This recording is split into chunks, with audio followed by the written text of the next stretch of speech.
back to the Scuttlebutt Podcast, everyone. How's it going? Good, man. Andrew, how you doing, buddy? Thank you for the invite. Thank you. Yes, sir. Robert, Marine veteran Robert. He's our special guest today. Hey, before we get started, I just want to, this is our first time live on Facebook. Hopefully it's going live on Facebook. We'll probably check here in a minute. But this is our first time live on Facebook, so I'm trying to get more involvement going. So I figured we'll try to do Facebook. I like the live. background, Commander.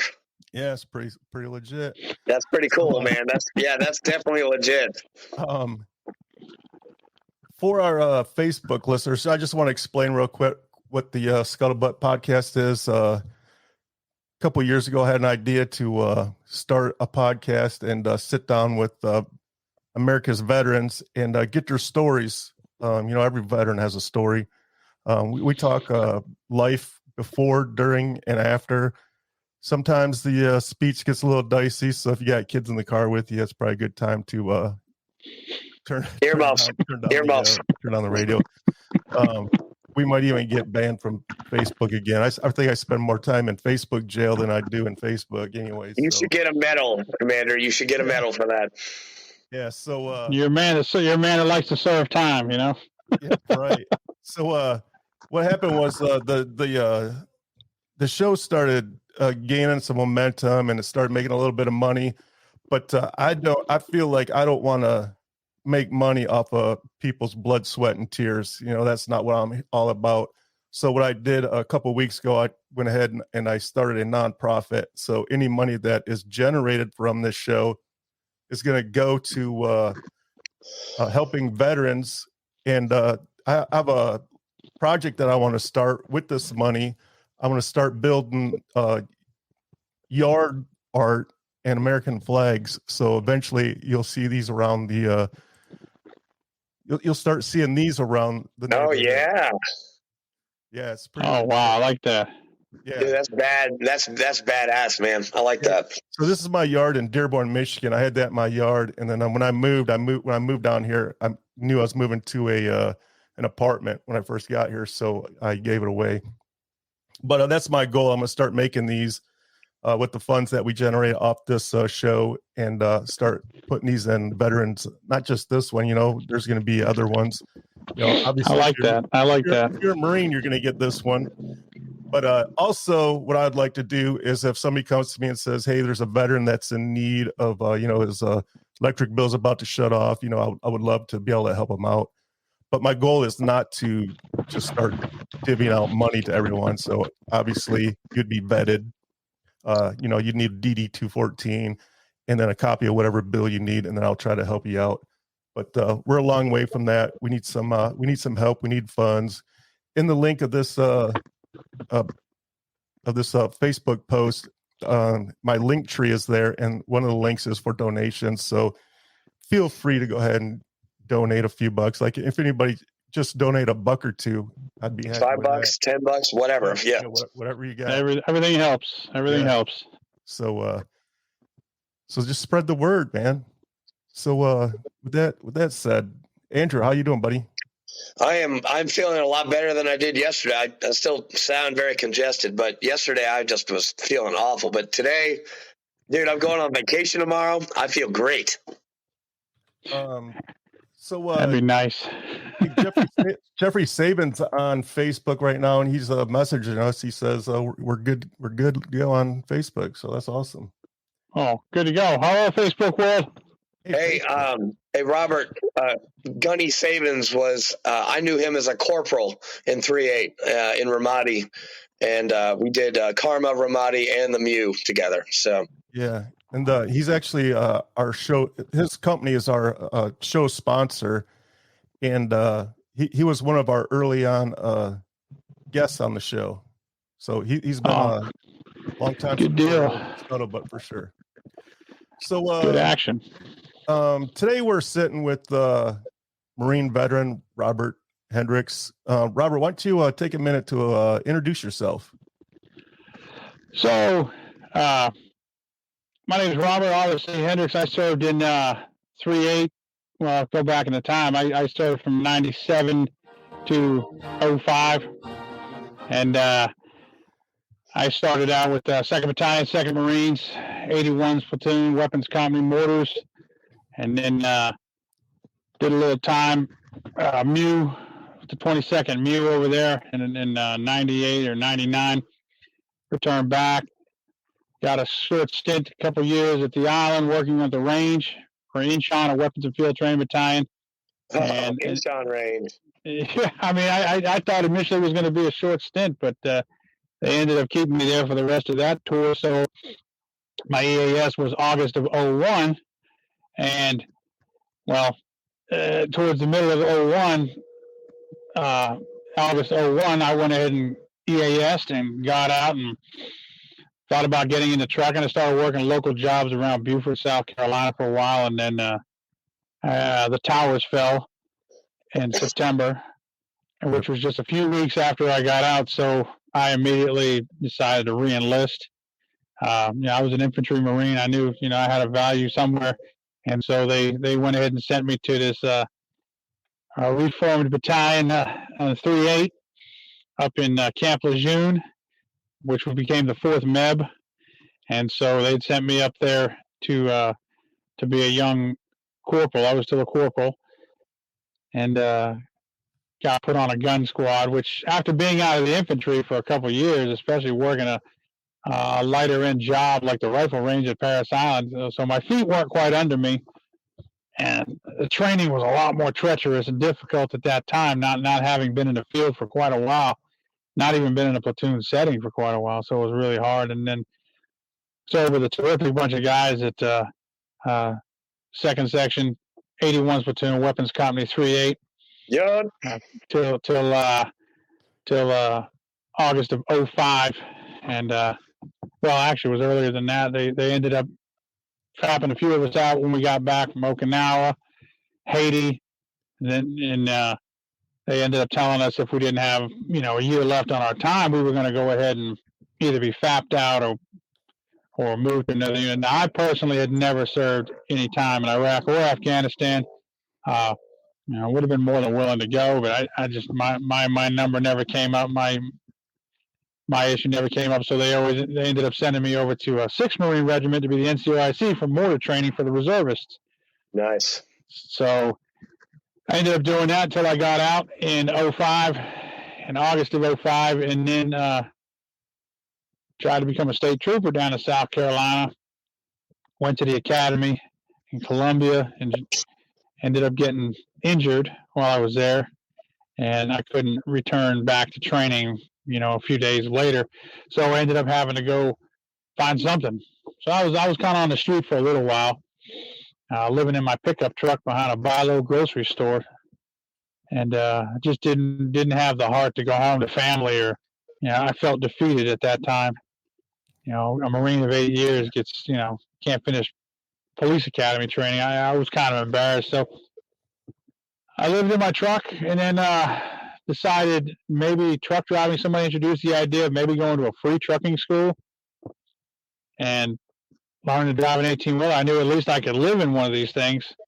I always had a place to stay, so that ended up being the career choice I ended up choosing. 17 years. My first day on the truck was actually the Hurricane Katrina, August of 05.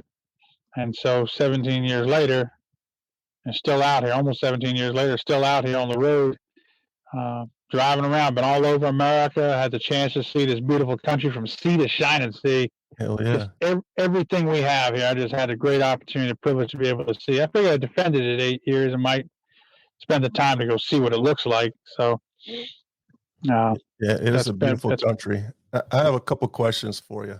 Sure, yeah. First of all, you said you were on a ship. Are you a shellback? I was no. I could tell. No. That means that's a no. Man, you were on the 22nd MEU and you didn't go across the equator? Damn, dude. No, we didn't go. We stayed up on it. We stayed in Europe. I remember this was 98, 99. There was nothing really going on. I think some units were over in Albania or over there in that region, or Kosovo. Prior to me, the guys had gone over there. And it don't matter if anything's going on, man. They still got to take you across the line. Yeah. Yeah, I tell you, it's really kind of crazy. We were very privileged to be able to go to places that we did go, but it is definitely different being in a time where there wasn't a lot of activity going. There was short operations here and there, but we were trained to be a trap team. I was on the Saipan, and we were trap team, so we were expecting more action over there in that region of the country, and of the world. And so no, I'd never gone to the equator, unfortunately. I feel like I've been everywhere else, but that is unfortunate. Robert, was the Saipan, was that an LHD? It was an LHA. LHA, but it's the same. It's the same class of ship, though. Yeah, but they were. Well, I tell you, you knew it was too, because the way that thing rocked around. I mean, we got sick for days right there on the front. Me too. I didn't think seasickness was going to ever get. Hey, speaking of seasickness, man, I think it was Jeffrey Sabins. He said he got sick as hell on it. Something about. Dude, I was sick when we came across from Rhoda to Onslow Bay. Man, there were 20-foot rollers. I was sick as a dog. I have a question for both of you. So I know how the infrastructure of the Navy works. You have the fleet, then you have the ships under the fleet, and then you have the departments, the divisions. When you guys talk about 3-8, explain to me what 3-8 is. How does your infrastructure work? I know you have like battalions and stuff, but like, hey, Robert, I don't know what that stuff means, because it's completely different in the Navy. Well, Robert, do you want to hit this, or I mean, I'll tell you. So we started as a division, like in our case, division. It's an infantry division. 2nd Mar Div is located out of Camp Lejeune, and under that division, we have 3 regiments. Well, 4 regiments, I guess, if you count the battery. But infantry regiments, there was 1-8, 2-8, and 3-8. 2nd Marines, 6th Marines, and 8th Marines. And under each one of those regiments was 3 battalions: 1-8, 2-8, 3-8, 1-6, 2-6, 3-6, 1-2, 2-2, and 3-2. So essentially, we had 9 infantry battalions located at Camp Lejeune under 3 regiments under 1 division. See, that's where I get confused, because in a division in the Navy, a division is so smaller. It's a division, right? Department. So, and I don't think we use brigades like the Army. No, I think there's no, that's Army, man. Yeah, that's divided in a different way. Obviously, they're much larger than we are, but the thing about the infantry in our organizational structure, the infantry is so small. It's such a small faction of the overall military, of the Marine Corps also. And then once you have the battalions, 1-8, 2-8, 3-8, like 3-8, we had companies. After that, there's India Company, Kilo Company, Lima Company, Weapons Company, and then those guys, headquarters and service. Yeah, and they don't really count though. I always forget about those guys because they're all pogues. Good guys. Yeah. You got 5 companies in 1 battalion, and then each company has 4 platoons, and then platoon, it goes squads, and then it goes teams, and then it's a weird dynamic, but we're used to it. I know the Navy's not. It's confusing. So the interesting thing, just a caveat of what he was saying, is that we also have, like you said, a weapons company. That's our heavy weapons company, which is guys like myself, which I was a part of, 81mm mortars, indirect fire weapons, heavy machine guns, cap platoon, and tow dragons, and those guys. Can I stop you for a second? One of our guests is telling me to shut my mouth. Hey, who's that? Jeffrey Sabins. Hey, I just emailed you a link. Why don't you hop on real quick? Oh no. No. If you can hear me, Jeff, check your email and hop in. Just kidding. Quick. All right, go ahead. Just kidding, Jeff. We love you. Always one. Well, yeah, because shut your mouth, because I said he got seasick. I mean, like for me, Commander Fleek. Like I was 3-8 India Company, and we were in the weapons platoon. But then for all of our deployments, we actually got passed out to the different other platoons, like 1st, 2nd, and 3rd. So in each platoon, we had infantry guys, like riflemen, 0311s. We had machine gunners, we had mortars, and we had assaultmen. Yeah, line companies were definitely organized a little differently, and they had their own weapons platoons. Robert, So are you smoking Wait, hold on. Robert, are you smoking a cigarette right now? Have you seen a Marine smoking a cigarette? Yeah, I'm seeing a Marine smoke a cigarette right now. Yeah, I had to puff one out there a second ago. Hey, you got to do what you got to do. It's cool. There's a fire watch behind you. Fire watch. Fire watch. And you guys are saying terms, but it's funny, it could be a topic unto itself, but just being out, and obviously, Mr. Richard, I know you've been out quite a while, but for me, it's been almost 17 years.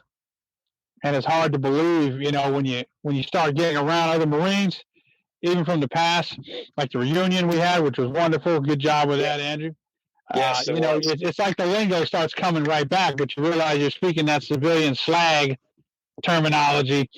And you kind of forget. Hey, look who it is. Hey, Gunny, what's going on? Gunny, what's up, buddy? What y'all got going on here?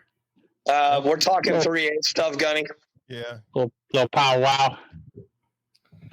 And then, so when did you get the 3-8, or when you left in 05? When in 05? Who's that? Robert. Oh, I left in. I left 3-8 probably in June of 05, but I left the Marine Corps in around August of 05, right about when we got back from Haiti, and they started restructuring the platoons and the battalion around. So yep. So I got to Weapons Company 3-8 in December of 04. And I got to 3-8 India Company in December of 04 as well. Trying to recognize. Hard to recognize. Hey, just take the beard away. Yeah. Hey, Gunny, take your hat off, man. No, man. He just retired this is and he bald grew a beard. before. There he is. I know that. It's so hard to even remember these dates back and forth. I knew when we got back from Haiti that they had offered us all to either extend or go back. Well, my EAS was prior to the end of the stint they were going to take overseas. So I went ahead and said, 8 years, E5. I didn't have a B billet. I was supposed to do a B billet. I hadn't seen a combat tour, so I was done at that time. That was it for me. I said, it's time to try some other things. So, but it was a good group of guys. Great time there. I'd like to put a shout out real quick, if I could, to a good friend of mine, Master Gunnery Sergeant now, Christopher Rossetti, who's now over in 2-2, is one of my good friends. He picked up Master Guns just this last week, or February 1st, week before, and one of the only friends I know that made it to the top. So I'd like to give a big shout out to him. We're proud of him. Great job, Chris. That's pretty impressive. It is for the company we kept in. good guys. Commander Blake, yes, sir. Master Guns is like your Master Chief. It's like E9. It's like top of the food chain, man. Yeah. Oh yeah, good guy. Good stuff. I knew a Master Guns at 3-8, and he didn't do a damn thing. All he did was sit at his desk and drink coffee. That's all he did. You probably remember him, Jeff Van Horn. Mm-hmm. Yep. Yeah, he didn't do shit. Nothing. He didn't even go to the rifle range because he was like 45 years old, and he didn't do nothing. Just kidding, Master Guns. Just kidding. He doesn't have to do anything. He's Master Guns. Yeah, Master Guns.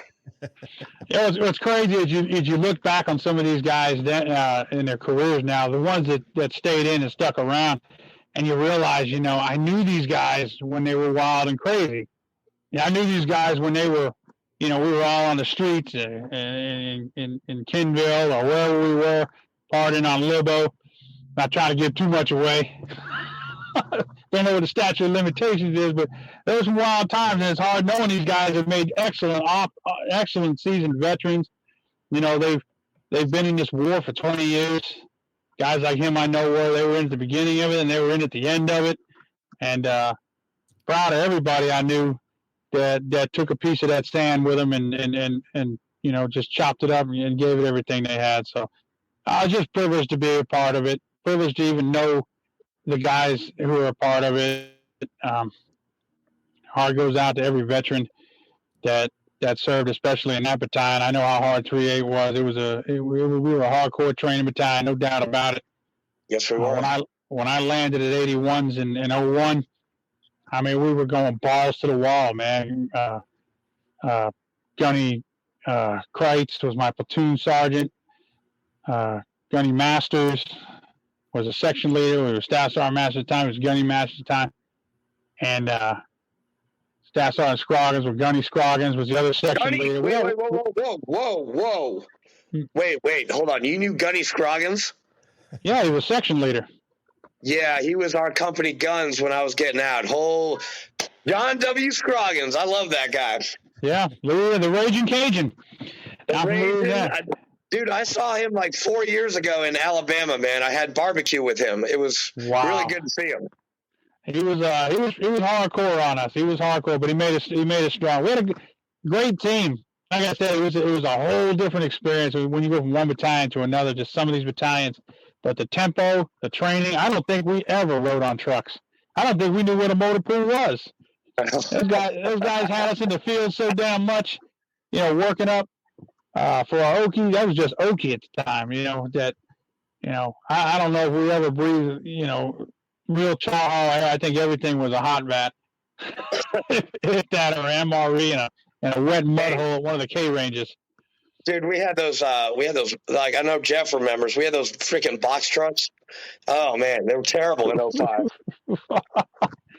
God, it's man. crazy you say stuff like that, too, man, because, like, I remember, like, at the time, Gunny Slattery was in our company, right? We go to Fallujah and Karma, and he's in the company. And then years later, I go back to in Marja, Afghanistan with 3-9, and there's Sergeant Major Slattery, like, sitting at a chow hall that from some different unit that I just amazing. No way. Yeah, these guys are just everywhere, man. Like, you see them one time, and then they just evolve through, and it's like Gunny Slattery's company Gunny, and then you stumble upon the dude in Afghanistan. He's the Sergeant Major down there. Isn't that crazy? It'd be like some of the guys you never expected. It would be like the guys you never expected that ended up doing themselves real good. And I'm proud of all of them. Really, they all got their own stories.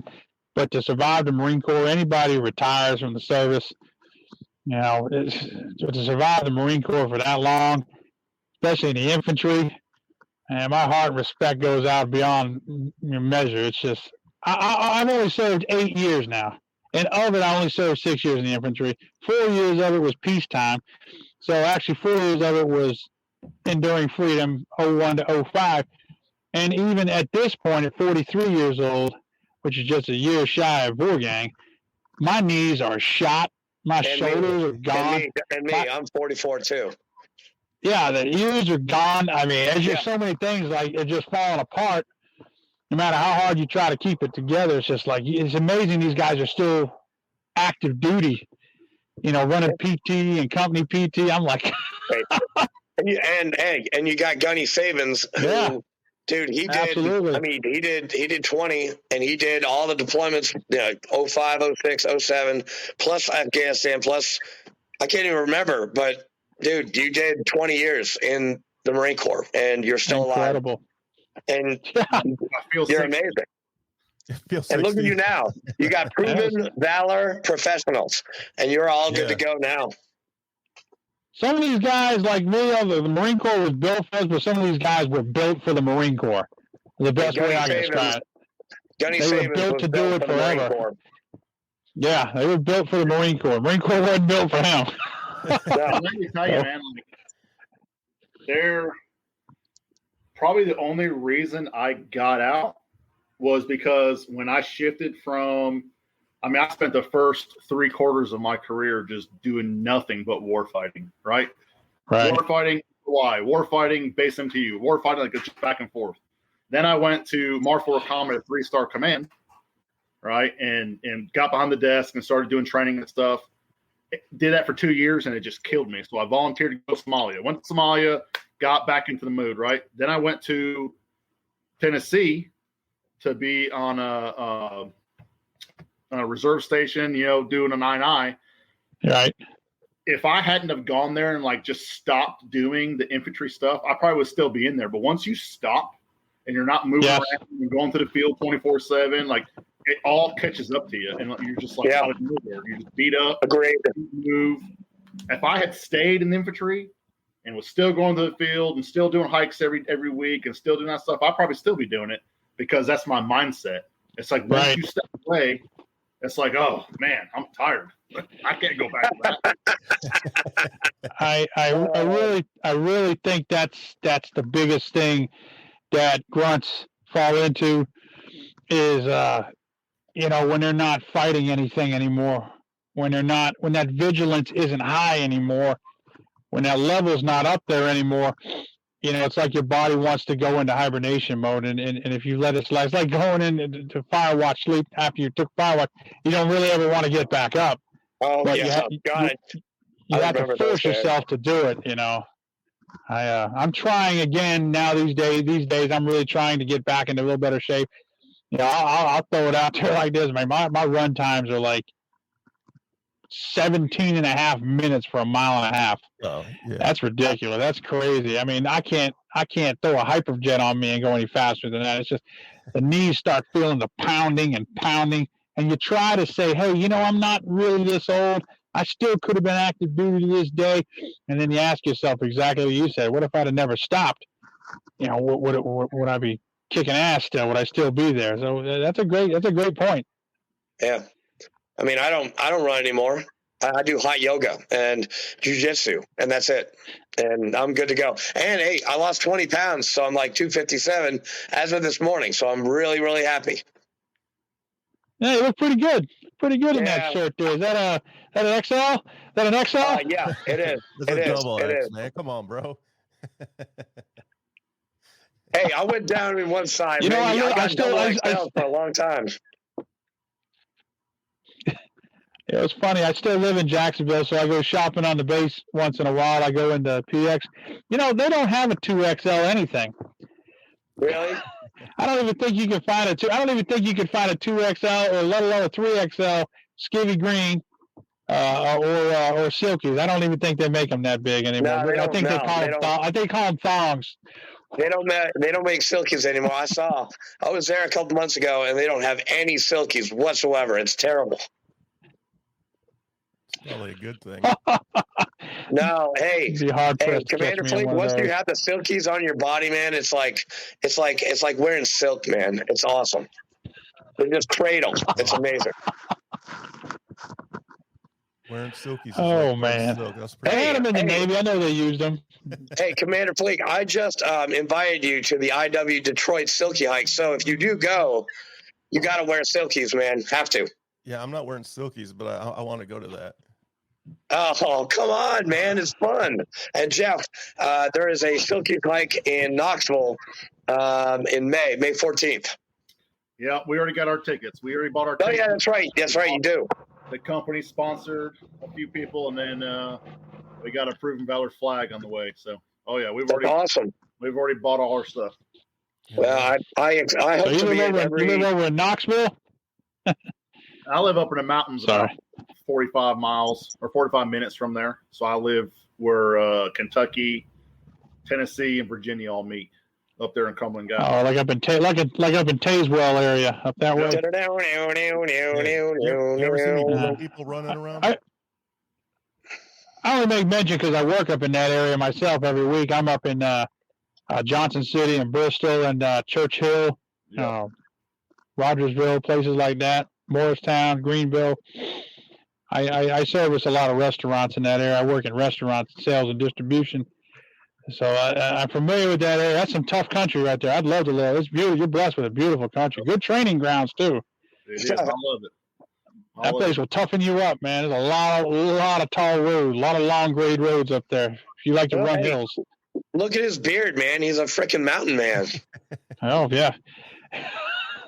I probably wouldn't recognize him running around in an '89 Dakota with an F-150 door. Listen, Andrew, last time I was there when we were in person, you didn't say stuff like this. Yeah, he's real tough now. But Yeah. when he's behind the camera. Andrew, the TV tough guy. Digital Welcome to Livecast. Hey, listen. Hey, you guys give me enough shit. I got to give it back sometime. You know, and hey, and I'm a chaplain. sure it's and that's earned. the best I can do for a chaplain. All right. Wow. Good deal. Good deal. Yeah, speaking of So- chaplain, man, how's your school going? School's good. Started Monday. I picked a topic for my first research paper. Yeah, so I got 3 years of this, and hopefully I'll be a real certified chaplain in about 3 years. Oh, congratulations, man. That's a good deal. It's a Master's of Divinity in chaplaincy. So, yeah, I'm probably going to have to stop swearing. I'm going to probably have to stop chewing tobacco. I don't know. There's going to be a lot of stuff that I got to change, I guess. Maybe. Your body's a temple, man. My body, it's kind of like a rec room right now. It's more like a GP tent. It's like a GP tent. It's held together by baling wire, a couple of poles, and some tarp. And It flutters in the wind, you know, when it gets windy out there. Andrew, you're doing great things, man. You're doing great things for yourself. You know, you're representing veterans all over the place. Well, I see you in all kinds of activities, stuff. You know, I see you in politics. I see you in community organization. You know, charities. I just do this stuff to help people out, man. I mean, my wife wishes I didn't do as much, and so does Commander Fleek. He gave me a little talking to today. He's like, "Hey, why are you doing all this shit, man?" I'm like, and I told him, I was like, "Hey, I got obligations, and as a Freemason, when you have an obligation, you follow through, even if you feel like crap." And I should have mentioned this before. I'm a Marine, and I'm stupid, and I will get the shit done by highway or by my like killing myself. I will get it done. Right, Gunny? Right, Gunny? When your wife is on Facebook drawing stick figures of you sitting by your dog, it's time to stay home for a minute. It is. It is. Did you guys see that? Oh, yeah. And one of those stick figures, I did not know she was going to post that. And I was like, oh, why? Why did you post that, hon? I'm not going to mention it, but you guys know which one I'm talking about. Exactly which one you're talking about. Yeah, because I don't want to get political on this thing, but you guys know exactly what picture that was. And I was like, I can't believe she did that. Can't believe it. Man, you gotta get that pretense ready. I'm sure you're gonna run for governor soon. Yeah, Tennessee, man. Hey, I mean, I'm pretty sure you'll get that. I'm going to Savannah tomorrow for like 4 days, 5 days, and that's it. I'm not thinking about the VFW. I'm not thinking about anything. I'm thinking about my time with my wife and Savannah, Georgia, and that's it. A little Tybee Island action down there. Actually, hey, I'm going to the Crab Shack Sunday night, dude. I know the Crab Shack. We met up there, 3 years ago? Oh man, what a time! What a good group of guys. That was some good seafood, man. I hadn't thought about that.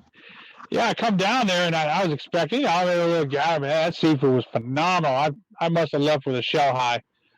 Well, I was very drunk because I was there like 3 hours before you showed up, and I was at the bar just like pitching them back. Yeah, well, I'll drink you, I'll eat you, I'll converse you. Yeah, you are. You, man. You meant for politics, man. You built for it, man.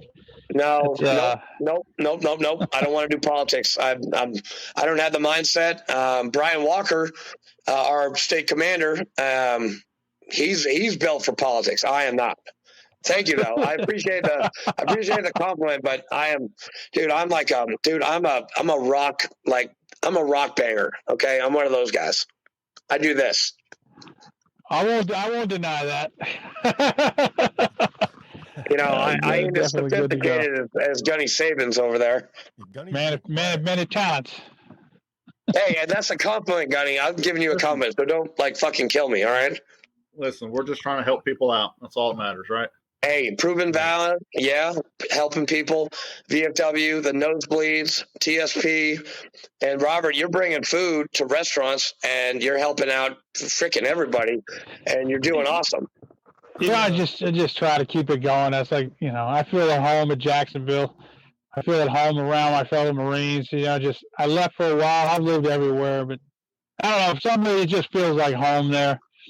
And, it's. I tell you, for a lot of you devil dogs that don't live there anymore, that might be listening in, or it's changed a lot. I mean, they've cleaned that place up a lot. I mean, it's actually a respectable town now. With sidewalks, we got sidewalks in Jacksonville, and not just for the boots, not just from the mall to the motel, but it's become quite a nice town to live in. Robert, is the Jacksonville Ninja still doing his thing? I saw the Jacksonville Ninja. God, it must have been 3 years ago. He was down there by I think Williamson Nissan. Yeah, and it took me a second time to go past and see. I said, "Oh man, he was still around out there." But man. With that one police officer, oh God, I forget his name. The old guy. He's the oldest police officer in the United States. The one old man there that he works at. He's still a community police officer down there in Jacksonville, and that guy is got to be 100 years old easily. But he's doing great for himself. He's the oldest police officer in the United States. Grand old man. Is in Jacksonville, North Carolina. Yep. Hey, that's our claim to fame. Hey, Robert. Yeah. Speaking of over-the-road truck drivers, what's going on in Canada? Like, how did they all get the word to do this? Well, there's several different platforms out here. Truckers, I think, mastered the art of communication. We are the backbone of the commerce of this country. So when you talk to one truck driver talks to 5, talks to 10. It was essentially a Facebook posting. Now the Canadians, they were probably more stressed to do it than we were initially in the United States, because Canadians are a smaller group of guys. These guys all do know each other. They come across the Ambassador Bridge, or they come across Buffalo, and when they started getting more and more restrictions placed on their livelihood and their ability to do their job, they don't like being forced any more than we do. But Trudeau and Minister Trudeau and his staff and his list of cronies up there, they just kept enforcing more restrictions upon these drivers. We don't have as many down here because we're organized by states. Yeah. I can go to Tennessee and not have to wear a mask in a restaurant, but if I go to Maryland or say Virginia, Eastern Virginia, I'll have to wear one, even in my truck, just going through a security checkpoint, which, last month I actually delivered to the Capitol building, the U.S. Capitol, last month. Now, surprisingly enough, I didn't see anybody in the U.S. Capitol building, in the rotunda, anybody wearing masks inside. Sure. But we were forced to, and the U.S. Capitol Police had to wear them, but the actual people working, because I delivered to their restaurants inside the cafeteria area they have, and I didn't see anybody wearing masks. It's so hypocritical. It's enough to piss people off, and we see it everywhere because we see everything.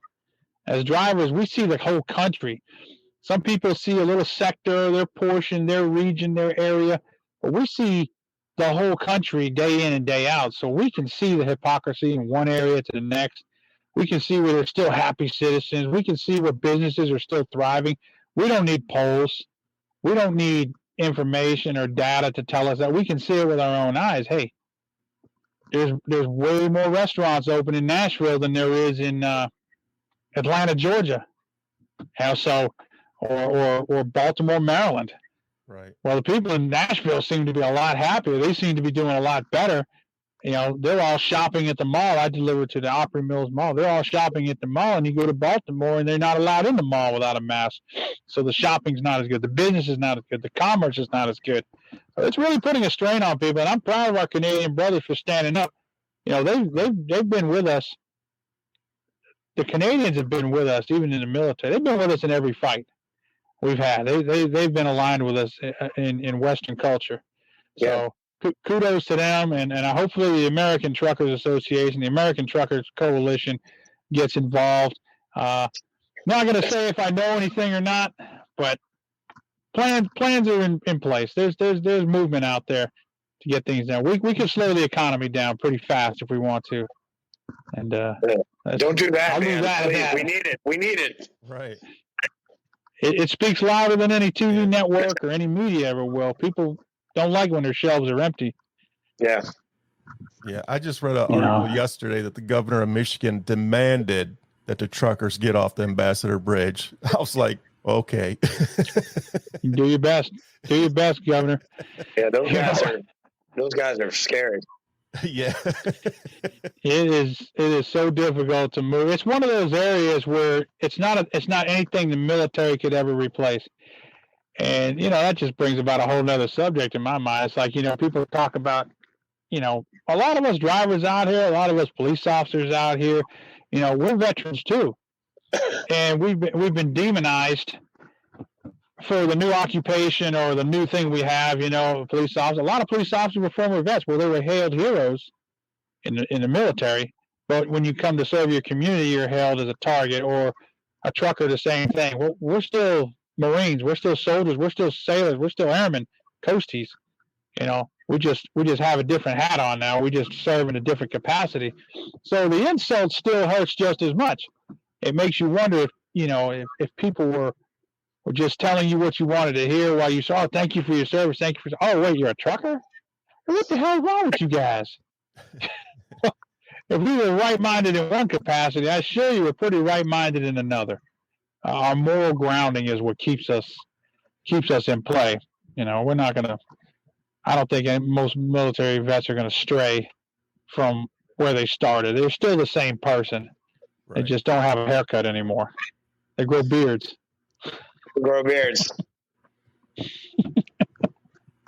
and start companies.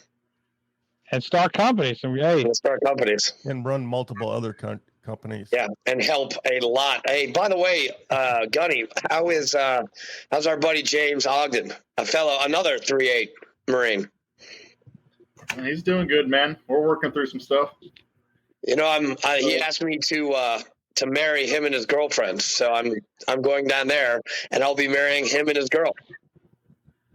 He's got some great stuff going, man. That book he's working on is fantastic. I can't wait. Good. I can't wait to read it. Oh wow, that's going to be. Yeah, you have to put that out there when it gets. Yeah, we got 3-8 Marines writing books. I mean, I didn't know Pete, like half the guys could read. Yeah, I was gonna say, Just kidding. The only books we ever wrote were ops manuals. The MTIs. We read those. Yeah. Or after action reports is the only time I think I ever did any real writing. I don't know about, but it's probably pretty easy to tell stories when they actually happen to you. So, kudos to him, and hopefully his success in his book. I'll be sure to look for it. You look for Gunny's. Gunny, what are you doing? What are you doing nowadays? Yeah, what are you doing nowadays, Gunny? Yeah, we're just making moves, man. So, I started a business management consulting company in April last year. So, we basically take the same traits, right, that we've done for the past 20 years, in the military with what I've done, and we take them to companies and help them solve problems. Right. So we only hire veterans. So all my team is veterans. It's a completely 100% veteran owned and operated company. And then we got clients all over the nation, man. We got Alabama, Idaho, Florida, California, and we just spend every day helping people out. That's awesome. That's awesome. And that's what it takes. That's what it takes. I think we really lose sight of fabric in these times. I think a lot of us really lose sight of fabric because we don't have that leadership out in public. Several companies I've worked for, could really use that. If you'd asked me 10 years ago what that was, I'd have said, well, that sounds like a fancy word for think tank, consulting and management. Now I look at it as like it's more needed now probably ever than in history, because these businesses are just being run into the ground. There's no moral grounding. There's no business model. There's no marketing plan. There's just media and young kids, IT techs doing digital graphicing, and that's what they use to sell every business. But there's no actual models anymore designed for long term. Everything is a short term buck now, especially in my line of work. And you get tired of seeing that. Nobody wants to serve 20 years in any capacity, private or public sector anymore, because there's no longevity. And hopefully a company like yours can help create those models that give companies strength and put, some veteran leadership in the places it needs to be, especially out here in the public sector, because this is where we need it now. I mean, our veterans, we got to rise up, guys. We got to get back involved again. I mean, I know we want to go back to sleep. Some of us want to lay down. Some of us are raising families, and that's terrific. That's wonderful. You served your time. You owe Uncle Sam. You owe nobody anything. But you have skills, traits, abilities, knowledge, communication. You have things that are still really needed out here, and we just got to get the word out to get back involved again, because we can't let our country go down through failed management of any kind, even at the very top. But failed management seems to be the new format, and it's just, oh well, I'm sorry, it didn't work out, so go across the street and see if they'll hire you. The guy had his whole family. The biggest problem I see, the biggest challenge I see with a lot of companies right now is just the failure of putting in standard processes that help explain to employees what they're expected to do, right? Like what their day-to-day, week-to-week. It's always just like, let's try to grind and hustle. And that phrase of let's grind harder. I mean, that's not the solution to just go out there and try to grind harder. It's making smart decisions and smart moves. And so, I think the approach that I took was, I'm retired. I have 100% VA, right? I don't pay myself out of my company. I haven't paid myself a dime. All the money that we make goes to my employees and veterans, because I don't need it. Like I don't need to put all that in my pocket, right?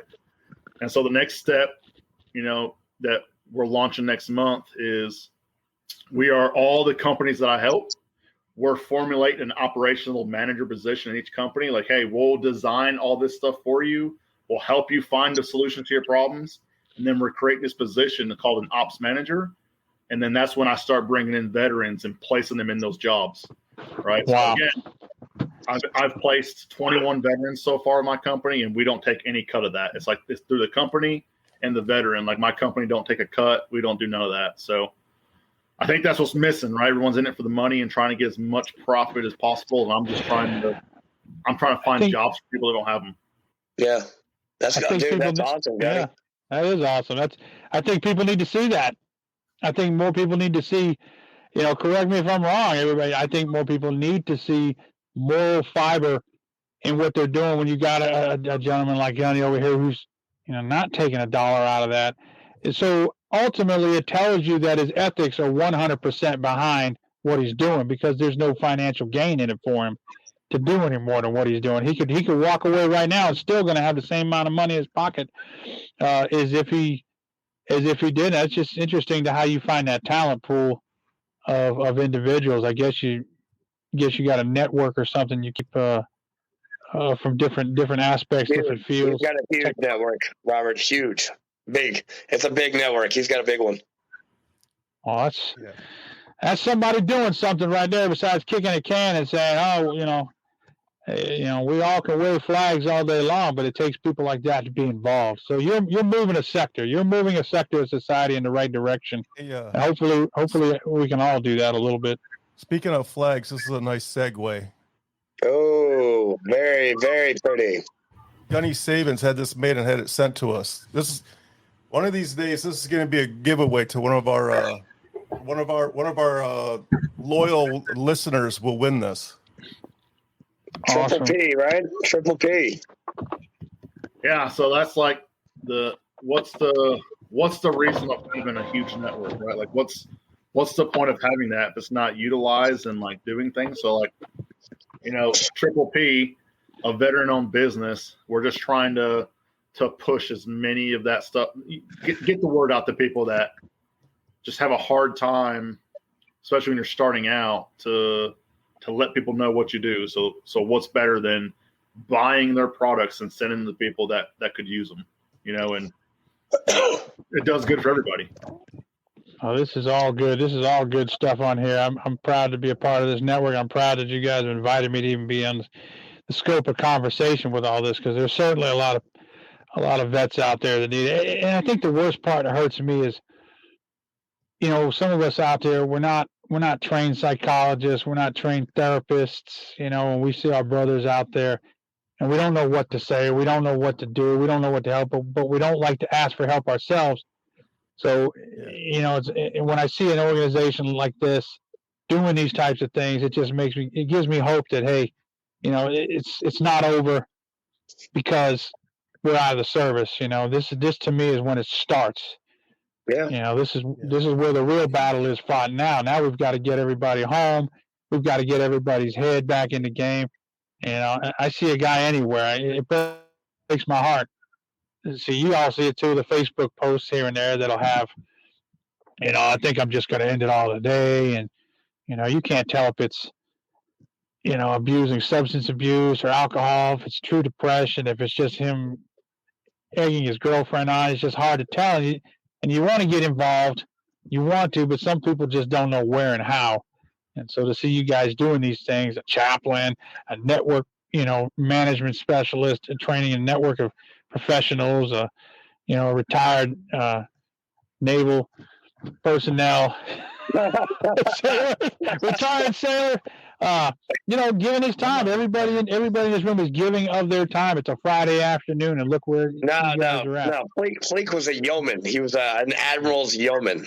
He was somebody's yo man. Hey, yo man. Yo man, go give me that mop. That's awesome. I learned my figure eights from the Marine Corps. They taught me how to mop in the Marine Corps. I actually didn't know how to do it prior to that. But I did that on the MEU. I had to mop the entire berthing area of the USS Kearsarge. It was awesome. I tell you, it's amazing to see, like you say, when you see the transference of knowledge go from infantry Marine to networking, building management. You ask yourself, how does somebody cross that line? What gets them to cross that line from going to teaching, training packages to, hey, I'm going to show you how to run a company better. I mean, what dynamic of the Marine Corps really did you take with you, Gunny, that helped you decide to do that? Which aspect was it, or was it military? Yeah, man. So I think the biggest thing was taking leadership attributes that, because let's be honest, there's probably 30% of the Marine Corps that shouldn't lead anybody anyway. Like, just because they're part of the 1% doesn't mean that they're excellent leaders, Right. So I think what it was is, like, when I left the Marine Corps and I started going to private companies and working in those companies, I just seen a lot of things that I didn't like.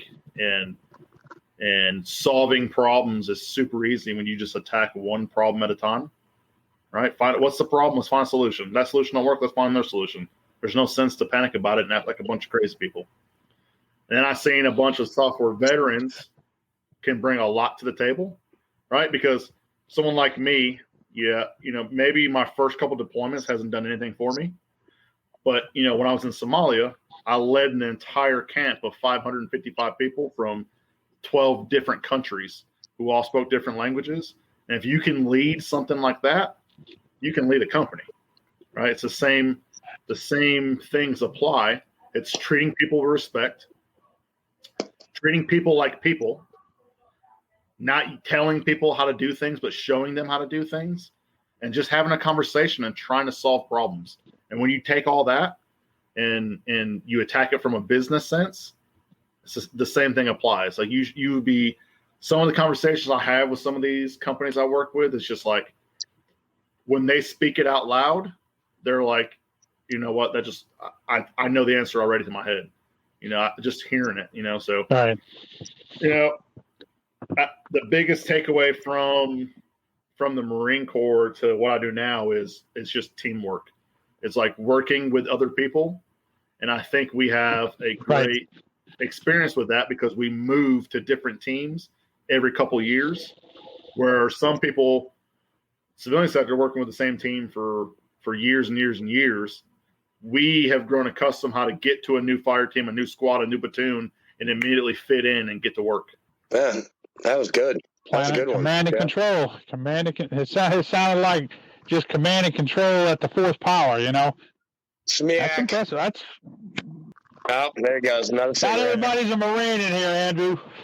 Not everybody knows what that stuff means. Hey, it's BAMFIS, man. It's BAMFIS. Yeah. Good action to it. But no. And it starts here. That's what it does. It starts getting out and saying, something like this format that, commanders got over here. It's letting us know, hey, we've all been away from it now a long time. We've all been out here in the civilian world a long time. We're blending in the civilian sector. And no matter what we do, half of us might be civilian. The other half of us may still be high and tights. We're just never going to let it go. The best part of us that we respected by ourselves is the part we're never going to let go. And I think that's the hardest part a lot of veterans have. No matter what you've gone through, what trouble you got into, you're still a Marine. You're still a sailor. You're still an airman. You're still a service member. No matter what you did in life, at one point you did it right. You bought your way. You bought your way in. Now take that. And, and I like guys like Gunny, they're giving back. The Corps gave them something, they're giving back. And they're giving it back at no cost to him. He's just giving it back. He wants to see, better businesses because he knows that's what thrives his country. That's what thrives his area. That's what thrives his country. Company. I hate to say it, that's what we are as Americans. We are a nation of companies served by families.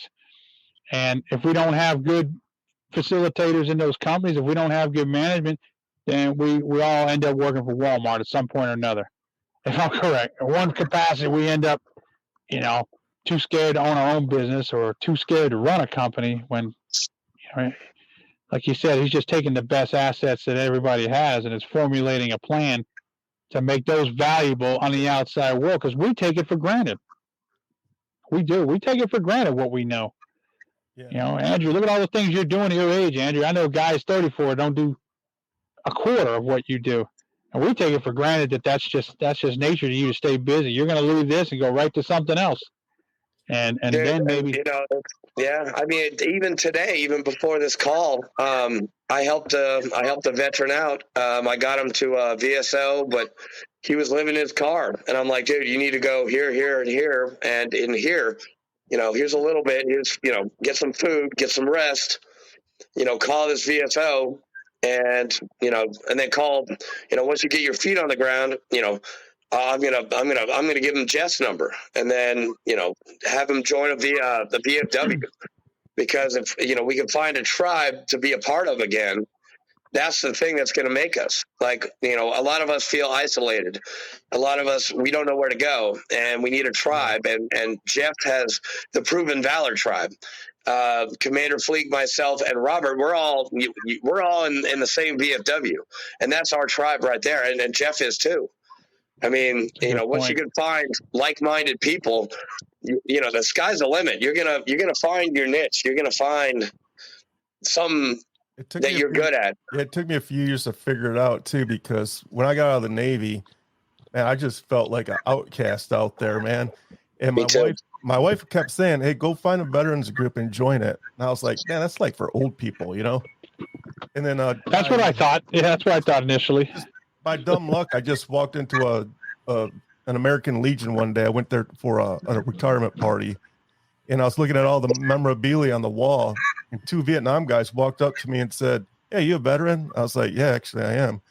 And they're like, hey guys, I think this guy needs a hug. And these three Vietnam veterans gave me a hug and welcomed me home. Dude, I literally lost it, man. I was just like, that's awesome. What the hell's going on right now? I started crying. I was like, this is, and then that changed my life. And from that day on, that was probably 5 years ago.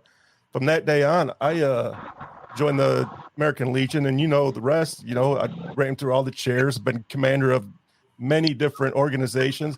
But like you said, Andrew, the tribe is exactly what I needed, man. Yep. When you're in the military, you're in a nice tight group, you're structured. From the time you roll out of your rack, you know exactly what you're going to do for the next 10 hours. You get out, there ain't none of that. You don't have nothing. You're like a fish out of water, man. And the crazy thing is, just like you guys said, the VFW, it gives you that avenue of people, because you don't really know they're out there. I mean, they're out there.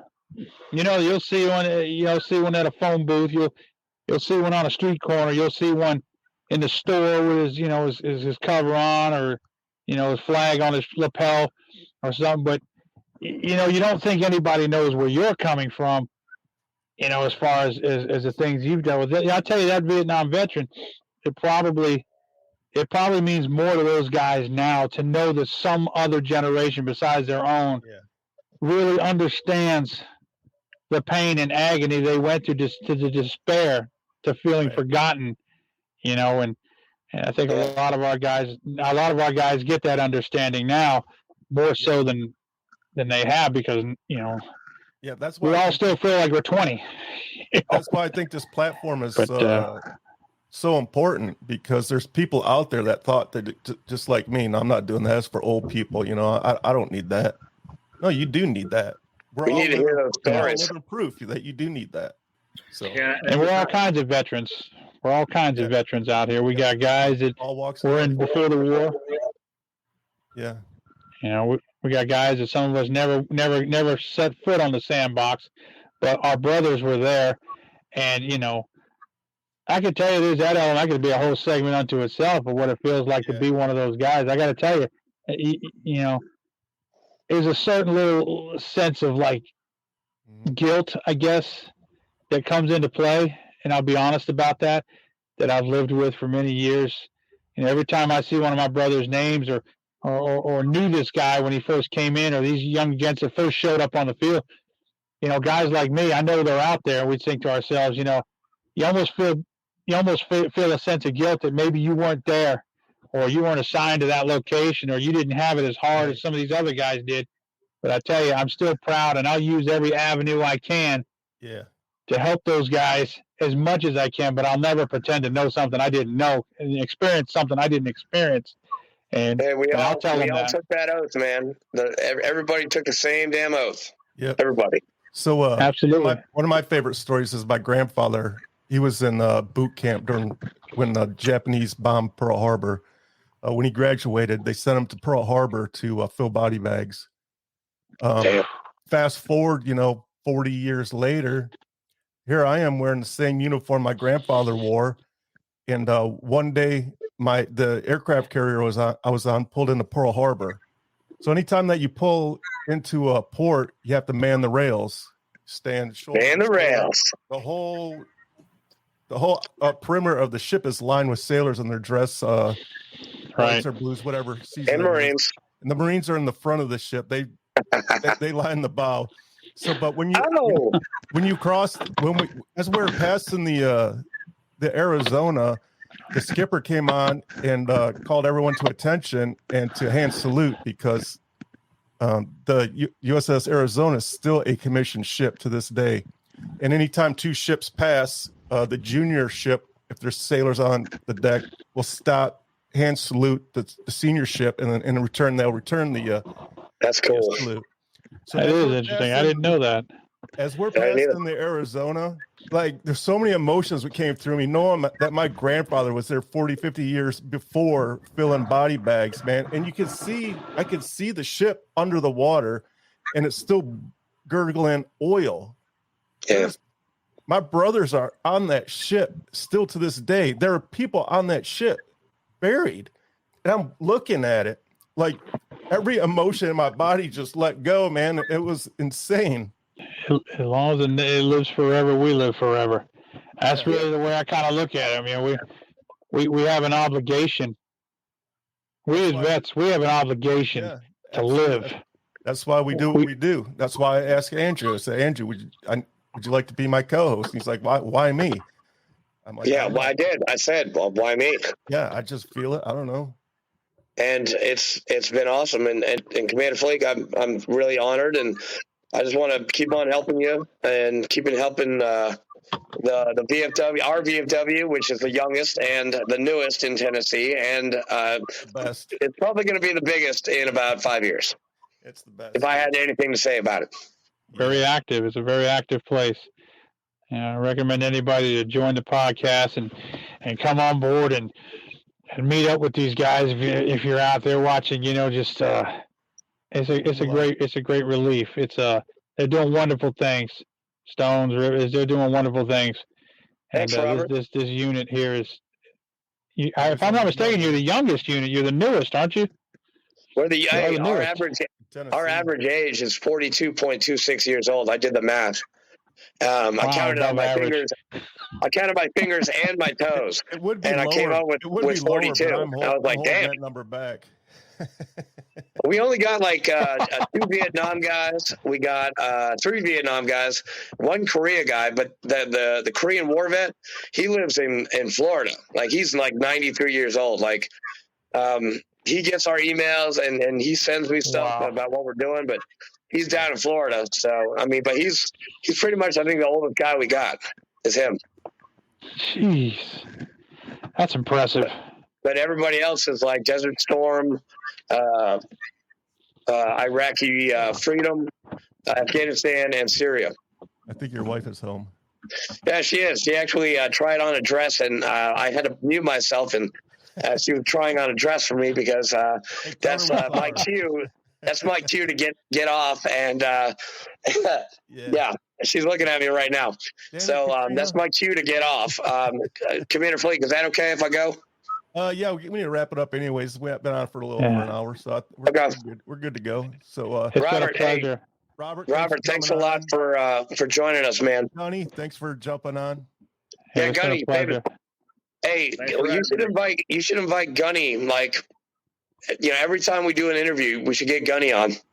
Well, I saw him on the chat, so I sent him an invite. Well, he said he was very excited about this episode, and he said in one of his Facebook comments. So I think we gotta let him join whenever he wants. I think he. Yeah, Gunny, we could be. Right? We could be. He started talking smack about me getting seasick all the time.